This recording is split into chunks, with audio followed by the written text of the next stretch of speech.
안녕하세요. 콩파티유부 시청자 여러분, 더 맑은 내과 원장 박민선입니다.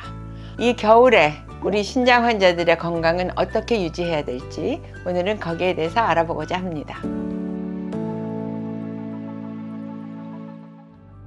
첫째는 콩팥 환자들의 대부분이 고혈압을 같이 동반하고 있기 때문입니다. 고혈압이 있는 환자들이 대부분은 약을 먹어서 혈압을 정상 범위로 유지하는데요. 똑같이 약을 먹었는데 왜 최근에 혈압이 올라갔을까요? 라고 질문하시는 분이 많이 생깁니다.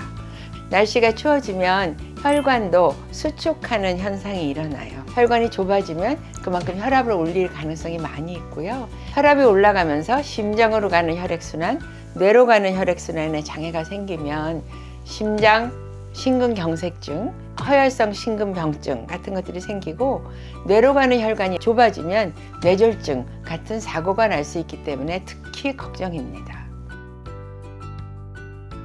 보온을 철저히 해야 됩니다. 우리 몸이 춥다 하고 인지하게 되면 혈관에 수축하면서 혈압이 올라가게 되는 거거든요. 그래서 평소에 드시는 혈압약도 잘 드시지만 외출할 때, 특히 아침과 낮에 기온 차이가 매우 심하잖아요. 그래서 모자부터 장갑, 그리고 두꺼운 양말까지 철저히 보온을 하시는 게 필요합니다. 그래서 외기 온도에 덜 노출돼야만 혈압도 안정적으로 유지되고요. 심혈관 질환, 뇌혈관 질환도 방지할 수 있습니다. 신장이 약하고 특히나 면역 기능이 떨어져 있는 환자들은 독감 예방 주사를 맞아서 이를 미리에 방지하는 게 좋습니다. 집안에서라도 운동을 유지해서 근력을 유지할 수 있도록 하는 게 필요합니다. 근력이 유지가 안 되면 그만큼 혈관이 약해지고 혈액순환도 약해져서 심혈관, 뇌혈관 질환이 발생할 수 있는 확률이 더 많아지거든요. 또 우리 신장 환자의 약 50%는 당뇨에 의해서 신장이 나빠지는 건데, 이런 당뇨가 있는 분들은 겨울에 특히 혈당 조절이 어려울 수 있기 때문에 그 점에서도 유의하셔야 되겠습니다. 우리 콩팥 환자들이 피부가 가려운 환자가 굉장히 많은데요. 그 가려움증의 원인은 첫째, 피부가 건조하고, 둘째는 신장으로 빠져나가야 되는 요독이 제대로 빠져나가지 못하고 몸 안에 쌓이면서 신경을 자꾸 건드려서 그렇다는 이제 두 가지 원인을 우리가 생각하는데요. 그 요독의 문제에 대해서는 투석을 한다든지 먹는 약으로 인 조절을 잘한다든지 하는 의학적인 방법이 있는가 하면, 그 소염증은 특히나 건조하면 더 심해지거든요. 또 한 가지 참 신기한 거는 가려움증은 뜨거우면 더 가려워요.